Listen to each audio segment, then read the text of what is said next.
Hello, नमस्कार। मैं शिव गोविंद द्विवेदी आप सभी का अपने YouTube channel Shiv Dwivedi math पर हार्दिक स्वागत करता हूं और आशा करता हूं कि आप लोग ये वीडियो देख रहे होंगे और देखने के बाद अपने नॉलेज को इम्प्रूव कर रहे होंगे। तो मैं आपसे ये कहना चाहूँगा कि कभी कभी सुनने को ये मिलता है कि इस वीडियो की क्वालिटी नहीं अच्छी है। तो वीडियो की क्वालिटी पे मत जाइए। आपको वीडियो क्वालिटी में बस इतना देखना है कि आपको समझ में आना चाहिए, आपको स्पष्ट रूप से दिखना चाहिए कि क्या लिखा जा रहा है, क्या बोला जा रहा है। क्लियर। फिर उसके बाद अब क्वालिटी क्या होता है, आप जब पेपर देने जाएंगे तो पेपर की क्वालिटी क्या होगी। पेपर की क्वालिटी तभी होगी जब आपको कुछ आता होगा, जब आपको नॉलेज होगा। ठीक है। तो जो वीडियो बना रहा है उसकी क्वालिटी पे नज़र डालें कि वो हमें क्या मैटर दे रहा है, कैसे पढ़ा रहा है। वीडियो की क्वालिटी पे थोड़ा सा कम ध्यान दें तो ज़्यादा बेहतर होगा। तो आइए देखते हैं, हम लोगों का ज्योमेट्री चल रहा था। ज्योमेट्री में कहाँ तक हुआ, क्या हमने बताया था आपको एक फैक्ट, एक त्रिभुज के सभी कोणों के बाइसेक्टर यानी क्या, कोण समद्विभाजक एक ही पॉइंट पे मिलते हैं और वह पॉइंट या बिंदु अंतःकेंद्र इन सेंटर कहलाता है। क्लियर। अब इतना तो आप लोग को पता हो गया। अब आगे चीज़ देखते हैं क्या होगा। आगे कुछ आपको मैं बताना चाहूँगा। ये आपको पता है, ये एक त्रिभुज बन गया ABC। त्रिभुज अगर अच्छा ना बन पाए तो आप लोग खुद बना सकते हैं। ठीक। ये इसका लंब समद्विभाजक, इस कोण का लंब समद्विभाजक AD, और ये हो गया BE। ठीक। और ये हो गया CF। क्लियर। कोई दिक्कत है नहीं होगी। अब आपको ये जो पॉइंट मिलता है इसको आपने बताया इन सेंटर कहलाता है, तो इसको हमने I से डिनोट कर दिया। काय से डिनोट कर दिया, I से डिनोट कर दिया। अब आपको ये देखना है कि जो ये है AD आपको जो लंब समद्विभाजक है, कोण समद्विभाजक है, लंब समद्विभाजक नहीं, कोण समद्विभाजक है। तो ये जो AD कोण समद्विभाजक है, ये I जो बिंदु मिला तो इसका अनुपात क्या है, मतलब AI अनुपात ID क्या होगा। ठीक। फिर उसके बाद जैसे BE है तो BI अनुपात IE क्या होगा। ठीक। और जैसे CF है तो CI अनुपात IF क्या होगा, ये आपको पता करना है। ठीक है। तो मैं आपको बता दूं कि AI अनुपात ID होगा, AI अनुपात ID होगा A के सामने की भुजा A, B के सामने की भुजा B, C के सामने की भुजा C।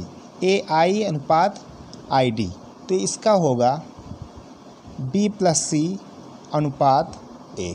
क्लियर। जैसे AD की बात की गई है तो इन दोनों का योग अनुपात में A आएगा। ठीक है।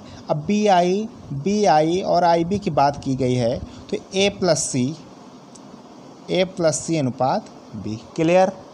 आगे बढ़ते हैं। अब किसकी बात की गई है, CF की बात की गई है तो ये नीचे हो जाएगा। CF मतलब जो कोण बना रही हैं उनका योग होता है, तो A + B हो जाएगा, अनुपात में क्या हो जाएगा, C।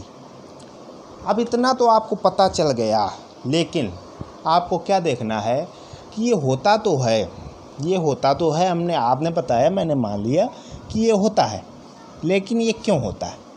ये होता है तो आखिर क्यों होता है। अब क्यों पे चर्चा करेंगे हम लोग, आखिर ये क्यों होता है। तो आइए देखते हैं। ये आपका त्रिभुज ABC बना, A का कोण समद्विभाजक AD खींचा गया। ठीक है। अब आपको ये पता है, क्या पता है कि A के सामने की भुजा A, B के सामने की भुजा B, C के सामने की भुजा c। क्लियर। और आपको ये पता है कि जब कोण समद्विभाजक आता है तो सामने वाली भुजा को जिस बिंदु पर काटता है तो वो भुजा को उस कोण से बनने वाली भुजाओं के अनुपात में विभाजित करती है, यानी C अनुपात बी में विभाजित करती है। क्लियर? कोई दिक्कत है? नहीं है। अब आपको ये पता है कि ये अनुपात में विभाजित है सी अनुपात बी में, यहाँ तक कोई दिक्कत नहीं। अब आपको ये भी पता है कि ए का सी अनुपात बी है, तो ये जो भुजा हो जाएगी बी डी, ये क्या हो जाएगी ए का बी प्लस सी पूरा हो जाएगा, ठीक, क्या सी। क्लियर? और ये क्या हो जाएगा ए का बी बटे बी प्लस सी। कोई दिक्कत? भाई ए का मतलब ये जो भुजा है ये क्या है, ए बटे बी प्लस सी है कि नहीं? है कि नहीं है? भाई ये अनुपात में है तो ए अनुपात बी प्लस सी है कि नहीं? ए उसका हिस्सा है, बी प्लस सी पूरा है। क्लियर? तो ये यहाँ से निकाल लिया हमने, ठीक। तो ये आ गया ए सी अपान बी प्लस सी और ए बी अपान बी प्लस सी। अब थोड़ा सा और देखेंगे, क्या देखेंगे, एक हम इधर बना देते हैं। ऐसे यही वाला है त्रिभुज, इसको हमने क्या किया, ये आपका ए, ये डी हो गया, ठीक, ये ए डी इतना ले लिया और ये बाहर छोड़ दिया। ये आपका सी पॉइंट है, ये आपका सी पॉइंट है, ये आपका बी पॉइंट है और ये ए सी अपान बी प्लस सी आपने यहाँ से देख लिया है। क्लियर? ठीक है। अब बी से जो यहाँ बिंदु रहा होगा वो आई होगा कि नहीं होगा?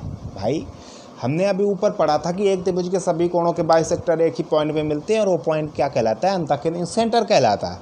तो ये इंसेंटर हो गया। क्लियर? ये इंसेंटर हुआ, इतना समझ पाए। अब आपको ये पता है कि इस वाले अगर त्रिभुज में देखा जाए तो ए आई अनुपात आई डी बराबर क्या हो जाएगा, ए बी अनुपात बी डी, ए बी अनुपात बी डी। अब ये आप कैसे कह सकते हैं? ये आप ऐसे कह सकते हैं कि अगर इसको थोड़ा सा ऐसे हम घुमा दें, इसको ऐसे घुमा दें, तब आप ये देख पा रहे हैं कि ये इसका बाइसेक्टर है, इसका बाइसेक्टर सामने वाली भुजा को आई पे प्रतिच्छेद कर रहा है। तो सामने वाली भुजा को, तो ये इस वाली भुजा को कैसे अनुपात में विभाजित करेगा, ए बी अनुपात बी डी में विभाजित करेगा कि नहीं? जो मैंने आपको पहले बताया था, कहाँ पे, कि भाई ए से डी जो भुजा बी सी को कैसे विभाजित कर रहा है, सी अनुपात बी में, वही तो यहाँ पे किया गया, ए बी अनुपात बी डी। कोई नया तो कुछ किया नहीं गया। क्लियर? इतना आप अच्छे से समझ गए होंगे। तो आइए अब आगे देखते हैं, आगे क्या होगा इस पर। अब ए आई अपान आई डी बराबर आई बी अपान बी डी आया है। इसको यहाँ पे देखेंगे कि भाई ए आई अपान आई डी ज्यों कहते हो, ए आई अपान आई डी ज्यों कहते हो बराबर ए बी की जगह में हम क्या लिख सकते हैं, ए बी की जगह में हम लिख सकते हैं, ए बी जो होती है सी के सामने की भुजा होती है, तो इसको लिख सकते हैं सी। लिख सकते हैं कि नहीं लिख सकते? क्लियर? लिख सकते हैं। और बी डी क्या है, बी डी दिया गया है ए सी अपान बी प्लस सी। कोई दिक्कत? सी से सी कैंसिल हो गया, सी से सी कैंसिल हो गया, तो ए आई अपान आई डी क्या आया, ए आई अपान आई डी क्या आया, बी प्लस सी अपान ए, बी प्लस सी अपान ए। यही तो पूछा गया था, यही तो कहा गया था। क्लियर? तो अब इसी तरीके आप लिख सकते हैं कि बी आई अनुपात आई ई बराबर ए प्लस सी अनुपात बी और सी आई अनुपात आई एफ बराबर ए प्लस बी अनुपात सी। क्लियर? एक बार सीजीएल में क्वेश्चन पूछा गया, क्या क्वेश्चन पूछा गया, इसी के उपलक्ष्य में क्वेश्चन पूछा गया। क्वेश्चन रहा कि एक त्रिभुज ए बी सी दिया गया और सभी समद्विभाजक, कोण समद्विभाजक दे दिए गए और ये सब आई पे मिले। ठीक है, आई पे मिले। उसने बताया ए आई अनुपात आई डी बराबर है, ये आपसे पूछा गया। उसने बताया है केवल कि जो ये वाली भुजा है, ये वाली ए के सामने एक भुजा ए, ये 6 और सी के सामने एक भुजा है 4, कोई दिक्कत। और ये इसके सामने एक भुजा है 5। तो AI/ID हमने प्रूव किया है और प्रूव करने के बाद क्या निकला है, B+C/A। ए के सामने की भुजा ए, बी के सामने की भुजा बी, सी के सामने की भुजा सी, ठीक है। तो बी के सामने की भुजा 5 है, 5 ले लिया। सी के सामने की भुजा 4 है, 4 ले लिया। और ए कितना दिया गया है, ए दिया गया है 6, ए दिया गया है 6, 9/6 बराबर आ जाएगा 3:2। क्लियर, कोई दिक्कत, यहाँ तक कोई दिक्कत नहीं होनी चाहिए। क्लियर, आगे बढ़ते हैं। अब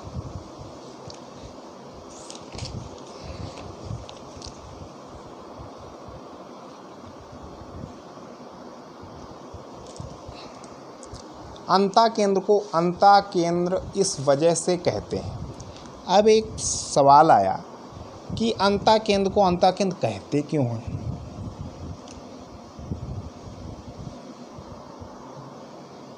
ये AD, ये BE, ये CF, ये I यहाँ आया, इसको केंद्र मानकर हम एक अगर वृत्त खींचेंगे तो वृत्त क्या करेगा, तीनों भुजाओं को स्पर्श करेगा, तीनों भुजाओं को क्या करेगा, स्पर्श करेगा।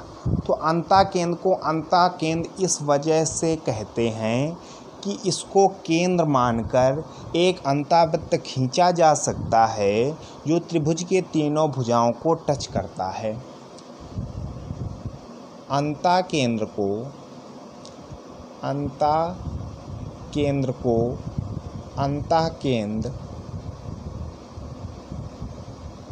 इस वजह से कहते हैं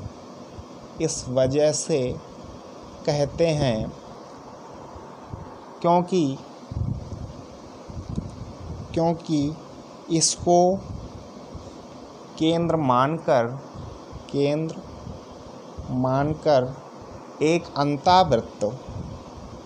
एक अंतःवृत्त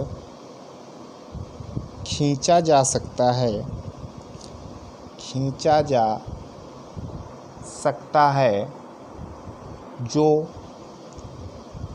जो त्रिभुज की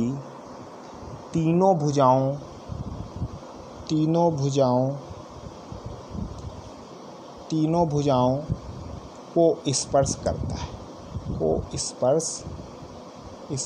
करता है। क्लियर, कोई दिक्कत। अब आगे बढ़ते हैं। अब एक बात ये आती है, क्या आती है कि बताइए, कभी कभी ये होता है कि बताइए हमने ये मान लिया, आपने जो बोला सब मैंने मान लिया, लेकिन आप ये बताइए कि जो अंतःकेंद्र होता है तो भाई 2 समद्विभाजक एक बिंदु पे मिल जाए कोई दिक्कत नहीं, लेकिन तीसरा समद्विभाजक उसी बिंदु पर क्यों मिलता है, ये दूसरी जगह से चला जाना चाहिए, क्यों उसी बिंदु पर मिलता है, ये बात रही। ठीक है, तो इस बात को समझने का प्रयास करेंगे, तो आइए समझते हैं।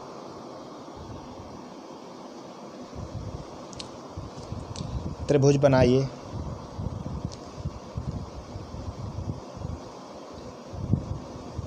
AD ABC, AD हो गया, ये CF खींच दिया, अभी हमने BE नहीं खींचा, ठीक। ये I हो गया, इससे हमने एक वृत्त भी खींच दिया जो तीनों को टच करता है, ठीक। अब ये I है तो ये R हो जाएगी और ये भी R हो जाएगी और ये भी R हो जाएगी। क्लियर होगी कि नहीं होगी। अब आपको ये देखना है कि ये BI पर मिलता है कि नहीं मिलता है, BI पे मिलता है कि नहीं मिलता है।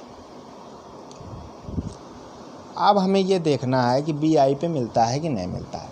तो हम ऐसे देखेंगे, भाई ये F हो गया, हम इसमें ये लेंगे कि त्रिभुज BFI व त्रिभुज BDI, त्रिभुज BDI। अब इसमें क्या देखते हैं, ये R बराबर R त्रिज्या है, ठीक है। R बराबर R क्या है, त्रिज्या है। और आपको ये पता है कि ये स्पर्श रेखाएं हैं तो ये इसके बराबर हो जाएगी, होगी कि नहीं होगी, होगी। ये कोण इस कोण के बराबर होगा, क्योंकि केंद्र से स्पर्श रेखा पर डाला गया लंब स्पर्श रेखा को लंब समद्विभाजक करता है। क्लियर। तो ये 90 तो ये 90 हो जाएगा। तो ये कोण इस कोण के बराबर होगा कि नहीं होगा। जब ये कोण इस कोण के बराबर हो जाएगा, आपसे ये पूछा गया था कि आप ये बताइए कि जब AD और BCF मिले तो ये I पर मिले, तो ये ज़रूरी है कि जो तीसरा B से समद्विभाजक निकले BE, ये समद्विभाजक ही होगा जो I पे मिलता है। तो I पर अगर मिलता है तो वो समद्विभाजक ही होगा, ये आपको बताना था। तो आपको ये पता चल गया ये कोण इस कोण के बराबर है, तो ये क्या हो गया, कोण ABI बराबर हो गया कोण IBD के, कोण ABI बराबर हो गया कोण IBD के। तो हम ये कह सकते हैं कि ये जो BE है एक लंब समद्विभाजक है और B लंब समद्विभाजक है, तो ये I पर ही मिल रहा है।